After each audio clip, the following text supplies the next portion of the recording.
Hello everyone, my name is Sameer and you are watching dynamic classes. तो बच्चों, इससे पहले के मैंने आपके 10th क्लास के लिए इंग्लिश का पेपर भी डाला है और अभी मैंने एक शॉर्ट भी अपलोड की है, जाकर आप देख सकते हैं, जिस पे मैंने अप्रिसिएशन लिखा है। तो उसी पर मैं आज आपको वीडियो बनाने वाला हूँ कि बहुत से बच्चों का डाउट होता है कि अप्रिसिएशन हम किस तरह से लिख सकते हैं। तो अप्रिसिएशन सबसे पहले होता क्या है, हम इसके बारे में जान लेते हैं थोड़ा सा। ओके, तो अप्रिसिएशन क्या होता है, तो देखिए मैं आपको बता देता हूँ यहाँ पे। ओके, तो देखिए एप्रिसिएशन क्या होता है दरअसल कि ये जो है ना आपका जो पेपर है, सबसे पहले तो का जो पेपर है वो आपका 4 सेक्शन में डिवाइड होता है। कितने? 4 सेक्शन। ओके, आपका जो पेपर है वो 4 सेक्शन में डिवाइड होता है। ओके, जिसके अंदर से जो हमारा क्वेश्चन नंबर 2 होता है ना, okay, section B. Okay, section B जो होता है ना हमारा, उसका जो है ना हमारा question number 2। Okay, question number जो 2 होता है ना, वो होता है हमारा एप्रिसिएशन का। ओके, वो किसका होता है? हमारा एप्रिसिएशन का होता है। तो ये जो एप्रिसिएशन जो है बच्चों, लिखना किस तरह से होता है, इस पर आपको टोटल 5 मार्क्स का आता है आपके पेपर में। Okay, 5 marks. ओके, ये आपके पेपर में 5 मार्क्स का आता है हमेशा। तो चलिए, कल आपका एग्ज़ाम है, तो देखिए उसके लिए ना मैं आपको बताने वाला हूँ, ताकि आप जल्द से जल्द तैयारी कर सको। और इसकी जो PDF है बच्चों, ये मैंने अपने चैनल मतलब टेलीग्राम चैनल पे अपलोड की थी, जिसकी लिंक आपको डिस्क्रिप्शन में मिल जाएंगी। ओके, आप उस चैनल को ज्वाइन कीजिए और मेरे इस वीडियो को अपने दोस्तों में शेयर कीजिए। मैं इस चैनल पे साइंस, अलजबरा, मैथ, ज्योमेट्री आपको सब पढ़ाने वाला हूँ, हिंदी मराठी से लेकर ज्योग्राफी, ओके, सोशल साइंस वगैरह मैं आपको सब इस चैनल पे प्रोवाइड करूँगा और आपको बताऊँगा। ओके, तो आप इस चैनल को सब्सक्राइब कीजिए और अपने दोस्तों में शेयर कीजिए और अच्छे अच्छे कमेंट कीजिए। आपको जो भी डाउट हो कमेंट में पूछिए, मैं आपका रिप्लाई ज़रूर दूंगा।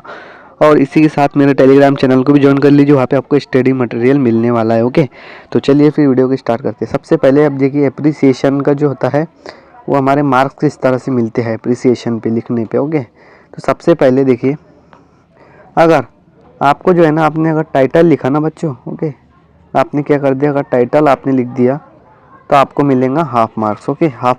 टाइटल क्या होता है सबसे पहले तो वो जान लेते हैं। ओके, तो देखिए टाइटल होता है हमारा, आपका जो है ना, हमारा टाइटल का मतलब होता है बच्चों पोएम का नाम। ओके, जो आपकी पोएम उसका टाइटल क्या है, जैसा आपको इतना लिख देना है कि ऐसा टाइटल करके यहाँ पे 2 इस तरह से डॉट दे देना है और यहाँ पे आपको लिख देना है आपके पोएम का नाम। ओके, ये होने के बाद देखिए, उसके बाद आपको क्या दिया हुआ है कि पोएट। अब पोएट क्या होता है? पोएट मीन्स जिन्हें पोएम लिखा है। ओके, पोएम लिखने वाले को हम क्या कहते हैं? पोएट कहते हैं। तो आपको कुछ ही नहीं, देखिए आपके जब को दिया हुआ सब रहता है। ओके, बस आपको कुछ ही नहीं करना है, उसको पढ़ना है, वहाँ से लिखना है। इस तरह से आपको एक पोएम दी हुई रहती है, जिस ऊपर आपको उसका टाइटल मिल जाएगा। ओके, और नीचे आपको यहाँ पर पोएट का नाम भी मिल जाएगा। तो आपको यहाँ से वही ये वाला जो है ना आपका, ये आपको कॉपी कर लेना है पोएम का नेम और यहाँ पे पेस्ट कर देना, और यहाँ से भी आपको उसी तरह से पोएट का नाम मिल जाएगा, वो आपको यहाँ से देख लेना। ओके, ये हो गया। तो उसके बाद अब आगे बढ़ते हैं हम। उसके बाद है आपका राइमिंग स्कीम। ओके, तो बच्चों अब राइमिंग स्कीम क्या होती है, इस पर मैं आपको ज़रा सा बताने वाला हूँ। अब सपोज़ कि आपके पास, तो देखिए जैसा कि मैं आपको बताने वाला हूँ अभी, सपोज़ कि आपके पास ना कुछ लाइंस दी हुई है। ओके, इस तरह से आपकी पोएम की लाइंस होती है, अब बात तो आपको पता ही होंगी।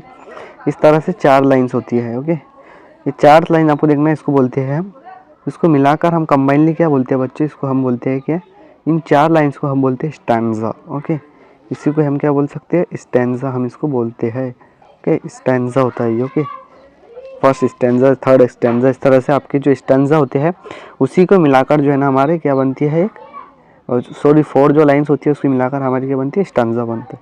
वो लो, हाँ, स्टैंजा बनता है। ओके, तो ये होता है आपका। आप तो देखिए, ओके, ये हो गया। तो देखिए अब आपको क्या कर देना है कि सपोज आपके पास ना इस तरह से 4 लाइन दी हुई है। ओके, 1 2 3 4। ओके, तो ये जो लाइन्स है ना, आपकी पोएम है सपोज। तो आपको इसका जो है ना, मैं आपको क्या बता रहा हूँ अभी, राइमिंग स्कीम निकालना बता रहा हूँ कि राइमिंग स्कीम किस तरह से निकालते हैं, मैं आपको वो बता रहा हूँ अभी, राइमिंग स्कीम। ओके, तो देखिए वही मैं आपको सिखा रहा हूँ। तो देखिए, तो आपको क्या करना है, इसका जो है ना हमारा जो लास्ट वाला होता है, यहाँ पे लास्ट वाला वर्ड देखना है। सपोज कि यहाँ पे दिया हुआ है moon, last word moon. Okay, इस तरह से मून आपको दिया हुआ है। ओके, बात देखिए, तो ये देखिए सपोज कि यहाँ पे आपको क्या दिया है? मून है। ओके, तो यहाँ पर दिया हुआ है आपका आफ्टरनून। आफ्टरनून। ओके, इस तरह से आफ्टरनून, ओके। और उसके बाद आपको दिया हुआ है यहाँ पर नीचे दिया हुआ है आपको ग्रेट, ओके, ग्रेट। यहाँ पे दिया है आपको सीक्रेट, ओके, सीक्रेट, ओके, इस तरह से दिया हुआ है। तो आप देखिए आपको क्या करना है यहाँ पर, मैं बता रहा हूँ आपको।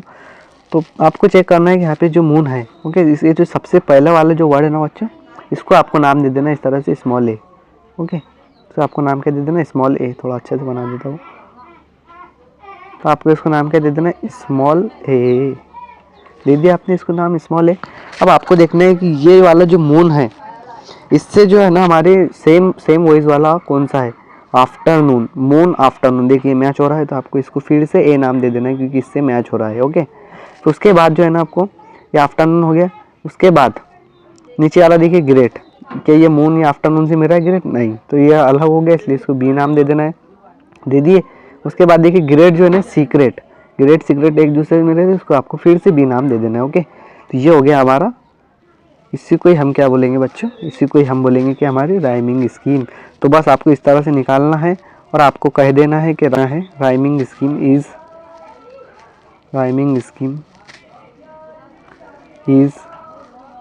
ए बी बी, ओके, इस तरह से आपको लिख देना है, ओके। तो आपको आई होप कि समझ आ गया होंगे कि राइमिंग स्कीम किस तरह से निकालते हैं। तो चलिए हम फिर से बढ़ते हैं हमारे उसी। तो राइमिंग स्कीम किस तरह से निकालते हैं मैंने आपको अभी बता दिया हो, ओके। तो राइमिंग स्कीम बता दिया, उसके बाद हम देखिए तो इस पर आपको 1 मार्क्स ही मिलेगा। देखो इतना लिखने पर सिर्फ आपको 1 मार्क्स है वहीं पे, ओके। तो बात करते हैं फिगर ऑफ स्पीच। अब फिगर ऑफ स्पीच क्या होती है कि जो हमारा जो पोएट है उसने मतलब किस तरह से लिखा है, मतलब ये बहुत तरह की होती है फिगर ऑफ स्पीच, ये हम ग्रामर में पढ़ेंगे, ओके। लेकिन आपके पास टाइम नहीं है तो आप थोड़ा सा ग्रामर देख लीजिएगा। तो फिगर ऑफ स्पीच के बारे में पता है। अगर आपको नहीं ध्यान आ रहा है, नहीं समझ आ रहा है कुछ कि आपको फिगर ऑफ स्पीच कौन सी लिखनी है, तो आपको सबसे अच्छा इसमें डाल देना एलिट्रेशन, ओके, एलिट्रेशन, ओके। इसमें आपको लिख देना एलिट्रेशन। ये जो एलिट्रेशन जो है ना बच्चे, ये हर इसमें रिपीट होती है, ओके, ये आपको हर इसमें मिलेंगी, ओके। तो आपको एलिट्रेशन लिख देना है एज इट इज़, ओके। बाकी कुछ नहीं करना है, आपको इस पर भी 1 मार्क्स मिल जाएगा, ओके बच्चे। इजीली आप 1 मार्क्स यहाँ से कवर कर सकते हैं, ओके। यहाँ पे आपको 1 मार्क्स मिल जाएगा, ओके। उसके बाद अब देखिए सेंटर आइडिया और थीम, ओके। या सेंटर आइडिया थीम, इसके बारे में आपको क्या लिखना है। पर आपको देखिए 2 मार्क्स है बच्चों, ओके। तो ये क्या आपके पास में 2 मार्क्स है, तो 2 मार्क्स है तो आपको इसके अंदर थोड़ा सा लिखना होगा बढ़ा के, जैसा मतलब आपको जो है ना इसके अंदर जो है ना पोएम के अंदर जो पोएट है ना उसने मतलब क्या बताया है, ये आपको इसके बारे में लिखना है। कि जैसा एक आपके इसमें है poem basket full of moonlight, okay. उसके अंदर बताया है, मतलब पोएट ने बताया है कि जो हमारा मून है वो किस तरह से होता है, ओके। ये बास्केट बोर्ड की तरह होता है, ओके। इस तरह से मतलब आपको जो इसका सेंट्रल आइडिया है ना वो आपको बयान करना है in the 4 to 6 line, okay. 4 से 5 लाइन आपको लिख देना है, ओके। तो आपका सेंट्रल आइडिया हो जाएगा। देखिए 2 मार्क्स के कवर करने के बाद आपको टोटल कितने मार्क्स मिल जाएंगे, यहाँ पे टोटल आपको मिल जाएंगे 5 मार्क्स, ओके। 5 मार्क्स आप स्कोर कर सकते हो इजीली, ओके। बस ज़्यादा कुछ नहीं। ये तो आपको 2 चीज़ तो आपके पेपर में आपको दी हुई पहले से रहती है, आपका टाइटल, दूसरा पोएट का नेम, राइमिंग स्कीम। अब तो आपको मैंने बता दिया किस तरह निकालना है। फिगर ऑफ स्पीच हमेशा एलिट्रेशन लिख देना, और आपको सेंट्रल आइडिया में जो भी आपके ध्यान समझ आया वो आप लिखेंगे, ओके। तो आपको इजीली, अगर आपने मतलब इसके अंदर कुछ भी लिख दिया जो आपके समझ में आया तो आपको 5 से आराम से 4 तो मिलने वाले हैं। तो देखिए बच्चों पेपर ना आपका बहुत इजी होता है, सिर्फ आपको समझने वाला होना होंगे, समझ में आना चाहिए, आपका बहुत होता है। तो देखिए मैंने आपके लिए कुछ सैंपल्स लाए हैं आपके, देखिए, ओके। तो ये कुछ सैंपल्स हैं मेरे पास में आपके, जो है ना आपकी जो पोयम है एक बास्केट फुल ऑफ मूनलाइट, उस पर ही एक लिखा हुआ है, देखिए। तो आपको भी कुछ इसी तरह से लिखना है। आपको देखिए स्कोर मतलब पेपर प्रेजेंटेशन भी बहुत मेन इसके अंदर रोल होता है पेपर प्रेजेंटेशन का, कि आप किस तरह से लिखते हो, ओके। आपके पेपर को किस तरह से प्रेजेंट करते हो, उस पर भी आपको मार्क्स मिलते हैं। तो देखिए सबसे पहले आपको लिख देना क्या है, ऊपर आपको डाल देना एप्रिसिएशन ऑफ पोएम, जिस तरह से लिखा उसी तरह से आपने भी लिखना, ओके। तो आपको अच्छे मार्क्स मिलेंगे, ओके। तो देखिए ऊपर आपने लिख दिया एप्रिसिएशन ऑफ पोएम। ये लिखने के बाद देखिए आपको क्या करना है, यहाँ पे टाइटल लिख देना है। आप चाहे तो पॉइंट वाइज लिखिए या इस तरह से देखिए पुली बनाकर भी आप लिख सकते हो, ओके। तो आपको लिख देना the title of the poem is basket full of moonlight. भाई इतना आपको लिखना है। देखिए इतने पार्ट आपको बदलना है, 1 मिनट रुकिए। देखिए इतने ही पार्ट सिर्फ आपको बदलना है, ये basket full of moonlight, okay. ये आपको याद रख लेना है कि the title of the poem, या आप डायरेक्ट भी बास्केट फुल ऑफ मूनलाइट लिखे तो आपको मार्क्स पूरे मिलेंगे, ओके। आपको टाइटल। और पोएट जो है ना, इसके अंदर लिखना है it is written by the poet Sunil Sharma. देखिए सुनील शर्मा ने लिखा है, ये हो गया, ये आपको दिया हुआ होता है, तो ये भी आप वहाँ से इजीली लिख सकते हो। तो देखिए आपके हाफ यहाँ पर, हाफ यहाँ पे, 1 मार्क्स आपने 2 पॉइंट लिख कर 1 मार्क्स आपने स्कोर कर लिए बच्चों। ओके, उसके बाद हम बात करेंगे राइमिंग स्कीम की। देखिए जिस तरह से मैंने बताया था, ओके, तो राइमिंग स्कीम किस तरह से निकालते हैं वो तो आपको याद ही होना चाहिए। तो देखिए ये जो है ना फ्री वर्स में लिखी हुई है, यहाँ पर राइमिंग स्कीम नहीं है। फ्री वर्स क्या होती है बच्चों, चलो आपको यही पे मैं समझा देता हूँ थोड़ा सा। ओके, तो 2 मिनट।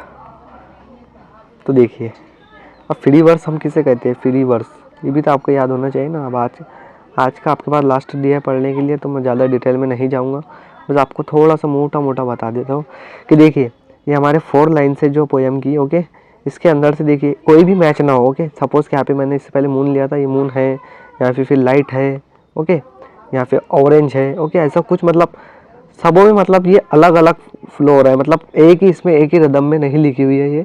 ओके, हर बार मतलब कोई लाइन बड़ी है, कोई लाइन छोटी है, इस तरह से आपको दिखे तो आपको वहाँ पे क्या लिखना है, फ्री वर्स।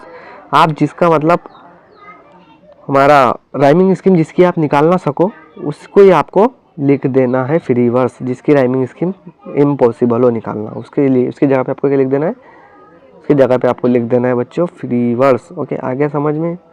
हाँ, तो ठीक है, तो आपको क्या लिख देना, free verse. Okay, so there no fixed scheme, देखो यहाँ पे लिखा है so there no fixed scheme, क्योंकि फ्री वर्स में लिखी हुई है। ओके, तो आपको इतना लिख देना है, but the has in natural rhythm. Okay, देखिए इसके अंदर क्या बताया, रिदम में नहीं है। ओके, तो इसीलिए इसकी जो है ना राइमिंग स्कीम फिक्स नहीं है, ये फ्री वर्स में लिखी हुई है।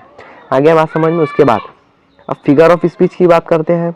यहाँ पर आपको 1 मार्क्स मिल जाएगा इतना लिखने पे। आपने कितने मार्क्स कवर कर लिया, 5 आउट ऑफ 2, और इतना लिखने में आपने 2 मार्क्स इजीली कवर कर लिया। उसके बाद में थर्ड पॉइंट मैं बात करता हूँ फिगर ऑफ स्पीच की।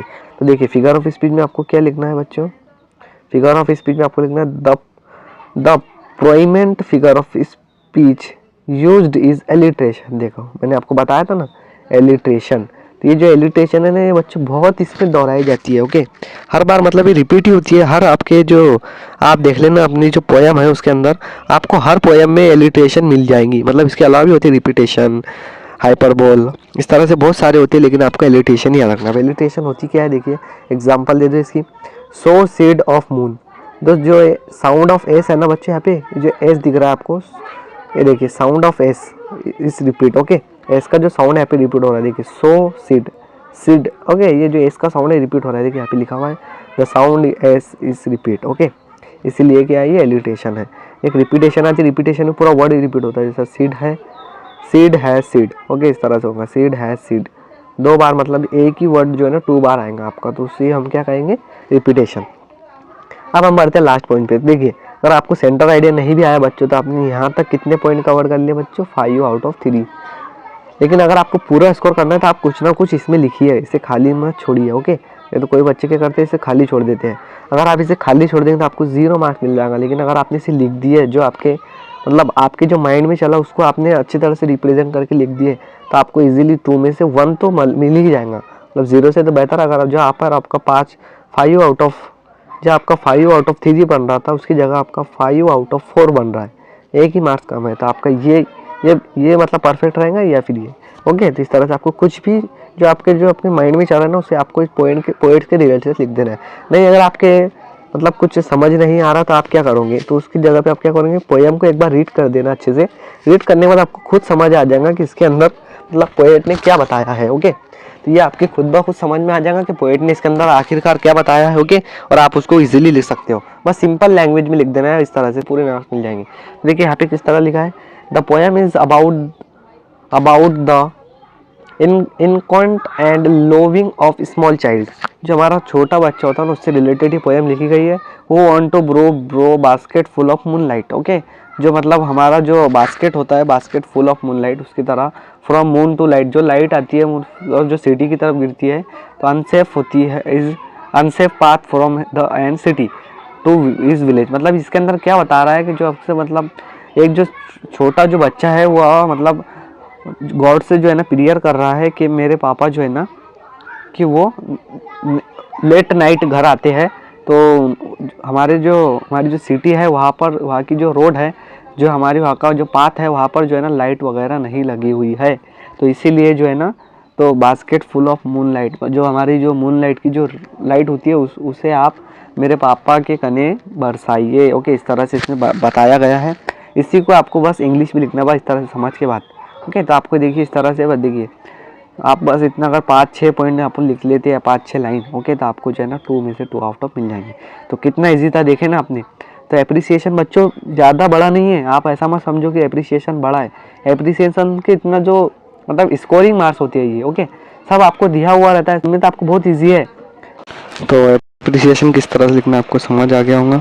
आप easily 5 out of 5 marks score कर सकते हो, इसीलिए आप 5 में से 5 आउट ऑफ ला सकते हो। ओके, इन एप्रिसिएशन लिख के। ओके, तो ठीक है, फिर मैं आपका थैंक यू करता हूँ, आपने इस वीडियो को वॉच किया। तो इसे आपके दोस्तों में शेयर कीजिए, अपने दोस्तों में शेयर कीजिए, और मेरे टेलीग्राम चैनल को ज़रूर ज्वाइन कीजिए और उन्हें बताइए टेलीग्राम में ज्वाइन होने के लिए। अच्छे कमेंट कीजिए और मैं आपके डाउट ज़रूर सॉल्व करूँगा, कमेंट में ज़रूर बताएं। तो मिलते हैं फिर नेक्स्ट वीडियो में आपके नेक्स्ट पेपर के साथ में, और कल का पेपर किस तरह से गया उस पर हम रिव्यू वीडियो भी ज़रूर बनाएंगे। ओके, तो मिलते हैं फिर नेक्स्ट वीडियो में, तब तक के लिए थैंक यू।